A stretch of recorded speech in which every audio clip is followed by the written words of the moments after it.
Et bonjour à tous et bienvenue sur cette vidéo. Aujourd'hui, je vous parle du livre Samsara écrit par Corinne Durand. Donc, cycle 1 de Funambule. C'est un livre qui a été lu par plus de Roger, donc ce n'est pas moi qui ai fait la lecture, donc je vais vous lire tout simplement ce qu'elle a écrit. Alors, pourquoi a-t-elle choisi ce livre en particulier? Donc, elle a écrit: j'ai choisi ce livre par rapport à un résumé de la 4e de couverture qui m'a poussé à le lire. Ainsi parfois cela m'a été difficile. En effet, j'aime le thème de fantasy et j'ai eu du mal à me connecter à l'histoire qui pourtant me plaît. Je relirai ce livre et je limiterai le temps qu'il faut. Cela m'arrive parfois de mettre des mois voire des années pour finir un livre, mais cela ne m'empêche pas de me procurer le son comme de la seconde. Alors, juste une mise en contexte par rapport à plusieurs livres. Elle a lu ce bouquin, simplement elle a lu ce livre quand pareil, il y a eu un moment dans sa vie qui a fait qu'elle a eu du mal à se connecter simplement à l'histoire. Ce n'est pas par rapport au livre, faut bien prendre ça en compte, ce n'est pas par rapport au livre qu'elle a eu du mal à... Bon, elle a eu un peu de mal peut-être avec le bouquin, enfin, elle n'a pas forcément trop lu, mais c'est également au fait de ce qui se passait à ce moment-là, dans son entourage, dans sa vie, tout simplement. Je mets juste ça comme info. Vous en faites ce que vous voulez, mais c'est juste pour vous dire que c'est pas forcément par rapport au livre. Donc, de quoi parler l'histoire du livre en quelques phrases? Alors, c'est l'histoire d'un lieu qui a été envahi par une malédiction qui se propage par le sol et qu'il faut à tout prix y remédier, mais comment? Dans la forêt vit une jeune fille, une guérisseuse que l'on dit muette, loin de toute civilisation. Elle vit dans l'arbre du monde, au cœur de la grande forêt, seule avec son histoire et sa magie depuis 7 ans. Alors là, les noms des personnages, je vais avoir peut-être un peu de mal à les prononcer parce que je n'ai pas lu une bouquin comme je vous ai dit. Donc, je continue ce qu'elle avait écrit. Alors, Melchior, un empathique habitant de Nidog, passionné d'histoire et d'anciennes civilisations, part à la recherche de celle que l'on nomme la faiseuse de miracles. Y parviendra-t-il, sera-t-il à convaincre de venir à Nidog pour sauver son peuple d'une fin tragique? Alors, le destin réunit ces deux êtres pour faire face à un être ignoble qui menace de faire basculer la jeune femme du côté sombre, mais c'est sans compter sur le pouvoir qui les unit. Alors, ensuite, quels sont les thèmes principaux abordés dans le livre? Donc, les thèmes abordés sont les prophéties, la vengeance, la quête de soi, selon plus Rose. Il y a aussi la sorcellerie, le fantastique, la magie, surprendre des éthérismes, et la dystopie, la romance.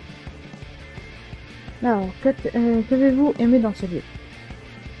Alors, pour elle, pour plus de Rosier, c'est un récit magique où l'équilibre du monde est mis en danger par une menace qui s'éveille.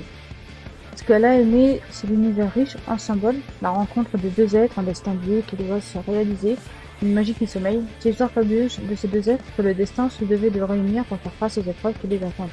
Tel le nombre de phases, et qui tel de Funambule, vont devoir rester en équilibre entre le bien et le mal.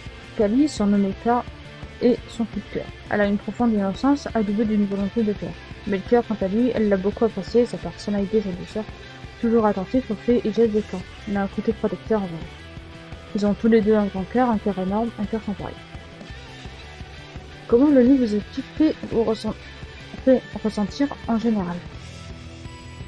Donc, je lis sa réponse. Elle était partie prenante de l'histoire. Le lieu, donc la grande forêt, c'est un endroit qui est inspirant, qui donne à réfléchir, à penser, à se retrouver soi-même, où tous les ressentis, les sentiments apparaissent, s'entremêlent, sans choix, que disparaissent pour laisser place à la quiétude et l'inquiétude.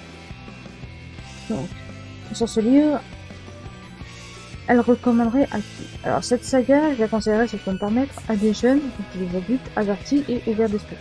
Si vous aimez la fantaisie dans toute sa splendeur, ce livre vous plaira certainement. C'est un petit bijou dans le thème de la fantaisie et dystopie.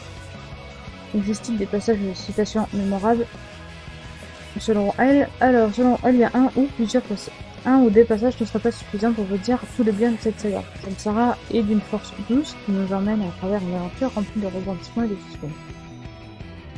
Alors, comment le livre se compare-t-il à d'autres œuvres? J'adore cette question en fait. Bon, à chaque fois, elle est compliquée à répondre par rapport à vous, parce que chaque livre est totalement différent. Donc elle nous répond que ce livre est incomparable, il est celui qu'il faut lire si l'on aime la fantaisie mêlée de dystopie. Donc en fin de compte, quelle note elle donnerait?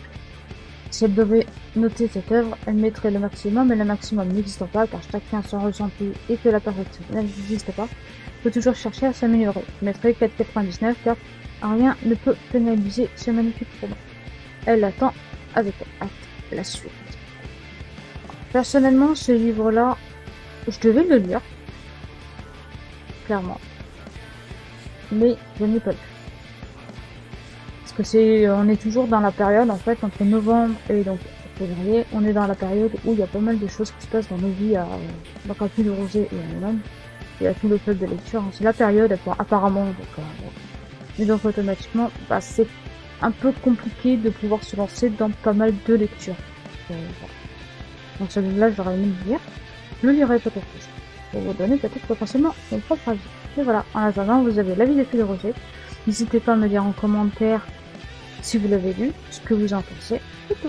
Voilà, bisous à tous.